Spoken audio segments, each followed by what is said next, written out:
Hello everyone. আজি মই ইয়াতে চতুৰ্ভুজ বা কোৱাড্ৰিলেটাৰেলৰ কাইট বা চিলাৰ বিষয়ে আলোচনা কৰিবলৈ ওলাইছো। ইয়াত আমি আলোচনা কৰিম কাইট বা চিলা কি হয়, লগতে ইয়াৰে পেৰিমিটাৰ বা পৰিসীমা আৰু এৰিয়া বা কালি আমি উলিয়াম। আশা কৰো ইয়াৰ দ্বাৰা তোমালোক উপকৃত হ'ব পাৰিবা। এতিয়া চোৱা, ইয়াতে ABCD এটা কি হয়, কাইট হয়। এই কাইটটোৰ AB আৰু AD এই দুটা সাইড কি হয় তোমাৰ এডজাসেন্ট সাইড। আকৌ BC আৰু DC এই দুটালো কি হয় এডজাসেন্ট সাইডস। AB আৰু AD ইকুৱেল হয়, BC আৰু DCও কি হয় ইকুৱেল হয়।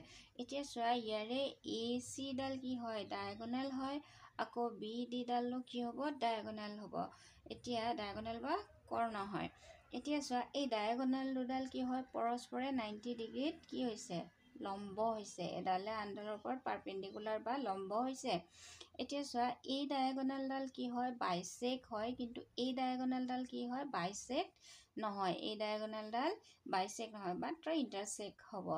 আৰু এইডাল BD ডাল কি হ'ব বাইসেক হ'ব। মানে ইয়াতে যদি আমি এইটো ইন্টাৰসেক্ট পইণ্টটো যদি আমি O বুলি ধৰো, তেতিয়াহ'লে BO ইকুৱেল DO হ'ব। এতিয়া আমি ইয়াতে চাম যে এইটো এটা চিলা, এইটো চোৱা, এইটো এটা কি হয় চিলা হয়, এইটো চিলা হয়। ইয়াৰে কি হয় তোমাৰ এই সাইডটো আৰু এই সাইডটো চাবা ইকুৱেল হয়। আমি ইয়াতে চাম যে এইটো সাইড GENM বা GMNE এইটো এটা কি হয় কাইট হয়। ইয়াৰে এই দুটা চোৱা, এই দুটা সাইড কি হৈছে তোমাৰ এডজাসেন্ট সাইড, আৰু এই এডজাসেন্ট সাইড দুটা কি হয় চোৱা, ইয়াতে আমি চাম ইকুৱেল হয়। এয়া ইকুৱেল হৈছে, ইয়াতে এয়া ইকুৱেল হৈছে। ইয়াৰ পিছত আকৌ আমি চাম যে এই দুটা সাইড এডজাসেন্ট সাইড, এই দুটা কি হয় তোমাৰ এডজাসেন্ট সাইড। ইয়াতে চোৱা, এই দুটাও কি হয় এডজাসেন্ট সাইড, আৰু ইহঁত দুটাও কি হয় চোৱা ইকুৱেল হয়। এয়া ইকুৱেল হৈছে, এয়া ইকুৱেল হৈছে। এতিয়া চোৱা, এই চিলাটো বা কাইটটোৰ কি হয় এই দুটা এংগল কি হ'ব ইকুৱেল হ'ব। এই দুটা এংগল কি হয় ইকুৱেল হয়। এতিয়া চোৱা, এইটো এংগল আৰু এইটো এংগল মানে EGM এই এংগলটো আৰু ENM এই এংগলটো আৰু এই এংগলটো ইকুৱেল হয়। এতিয়া চোৱা, ইয়াতে এইডাল কি হয় ইয়াৰে ডায়াগোনাল হয়, আন এডাল ডায়াগোনাল চোৱা, এডাল কি হয় ইয়াৰে ডায়াগোনাল হয়।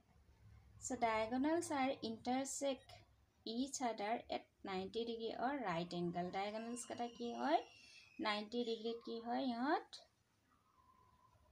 ইন্টাৰসেক্ট হৈছে, মানে ইয়াতে এংগল কেইটা কি হৈছে 90 ডিগ্ৰী এংগলত ইহঁত ইন্টাৰসেক্ট হৈছে। এতিয়া চোৱা, আমি আলোচনা কৰিম যে ইহঁতৰ পেৰিমিটাৰনো কি হয়। চোৱা, আমি ধৰিছো এই দুটা ইকুৱেল সাইডৰ জোখ কিমান হয় 10 সেন্টিমিটাৰ কৈ হয়, আৰু এই দুডালৰ জোখ কিমান হ'ব তোমাৰ এই দুডাল এডজাসেন্ট সাইডৰ জোখ আমি 6 সেন্টিমিটাৰ কৈ লৈছো। এতিয়া চোৱা, ইয়াত আমি পেৰিমিটাৰ পাম, perimeter is equal to perimeter is equal to 10 sum of all side no plus 10 plus 6 plus 6। এতিয়া চোৱা, প্লাস কৰি দিয়া, তোমাৰ কিমান হ'ব এইটো 10 plus 10 20, 20 plus 6 26, 26 plus 6 is 32 centimeter. Perimeter is 32 centimeter. এতিয়া আমি ইয়াৰে এৰিয়া চাম যে এৰিয়ানো কি হয় আৰু ইয়াক কেনেকৈ উলিয়াও চাওঁ আহা। এইটো আমি ইয়াতে কি ল'ম ডায়াগোনাল ল'ম। চোৱা, এইটো ডায়াগোনাল লৈছো আমি। এতিয়া এডালো কি হয় তোমাৰ ডায়াগোনাল হয়, ডায়াগোনাল। এতিয়া চোৱা, ইয়াতে এইটো এটা ট্ৰায়েংগল হয় আৰু এইটো এটা ট্ৰায়েংগল হয়। যদি এইটো ছাইড আৰু এই ছাইডটো সমান হয়, এই ছাইডটো সমান হয় আৰু এইটো কমন ছাইড হয়, তেতিয়াহ'লে দুয়োটা ট্ৰায়েংগল কি হ'ব? কংগ্ৰুৱেণ্ট হ'ব। কংগ্ৰুৱেণ্ট হ'লে ইয়াৰ এৰিয়াকেইটা কি হ'ব? সমান হ'ব। এতিয়া চোৱা, আমি ইয়াতে কি কৰিম যে এৰিয়া ওলাব যাওঁতে আমি যিকোনো এটা ট্ৰায়েংগল আৰু চাওঁ। এইটো যে বাইছেক হৈছে, এইটো চাবা, এইটো বাইছেক হৈছিলে বুলি কৈছিলোঁ যে এইটো বাইছেক্ট হয়। ইয়াতে আমি চাম, এইটো হৈছে ইয়াতে। এতিয়া আমি এৰিয়া কেনেকৈ উলিয়াম চোৱা, ইয়াতে এইটো এই কাইটটো দুটা ট্ৰায়েংগলত যিহেতু ভাগ হৈছে, প্ৰথমতে চাম আমি এই ট্ৰায়েংগলটো কি হয়, ইয়াৰ এৰিয়া ইজ ইকুৱেল টু কি হ'ব তোমাৰ, যে হাফ ইনটু ইয়াৰে কি হয়, বেছ বা ভূমি আৰু ইয়াৰ এইটো হাইট। ইয়াতে ধৰা মই অ' দিছোঁ, এইটো ধৰা মই অ' দিছোঁ, তেতিয়া এইটো ইয়াৰ হাইট হৈ যাব। অ' এনডাল কি হ'ব? ইয়াৰে হাইট হ'ব।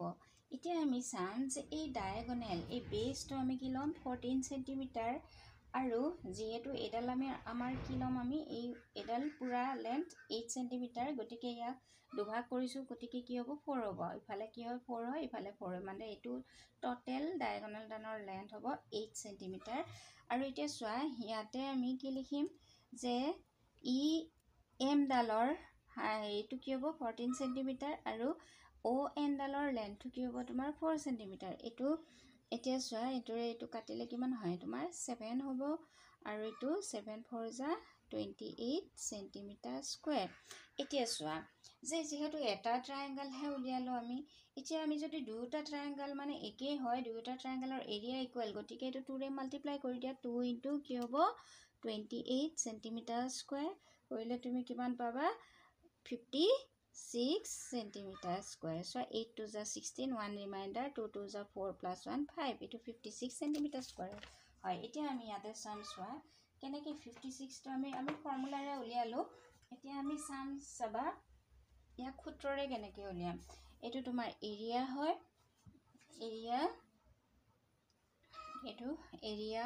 এৰিয়া ইজ ইকুৱেল টু কি লিখিম আমি, যিহেতু আমি ইয়াতে কাটিছিলোঁ ন, এইটো তাৰমানে কি হয়, চোৱা ইয়াতে 2 ইনটু দুটা ট্ৰায়েংগল হয়, গতিকে যিটো মাল্টিপ্লাই কৰিছোঁ আৰু ইয়াৰে ফৰ্মুলাটো কৰি দিছোঁ আমি। ইয়াতে লিখিছিলোঁ এনেকুৱা 4 চেণ্টিমিটাৰ স্কুৱেৰ।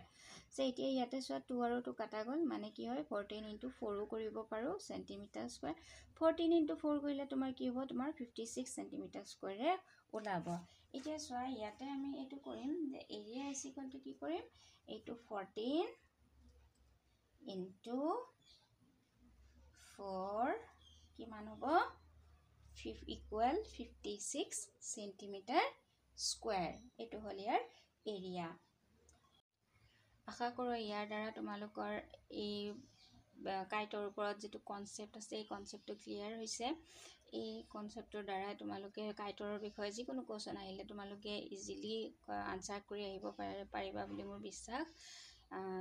এনেবোৰ ভিডিঅ' পাই থাকিবলৈ মোৰ চেনেলটো ছাবস্ক্ৰাইব কৰিবা। ভিডিঅ'টো যদি ভাল লাগিছে লাইক, শ্বেয়াৰ আৰু কমেণ্ট কৰিবা। তোমালোকৰ উজ্জ্বল ভৱিষ্যত কামনা কৰিলোঁ। Have a bright future ahead. Thank you, বহুত বহুত ধন্যবাদ। আজিলৈ এৰিছোঁ।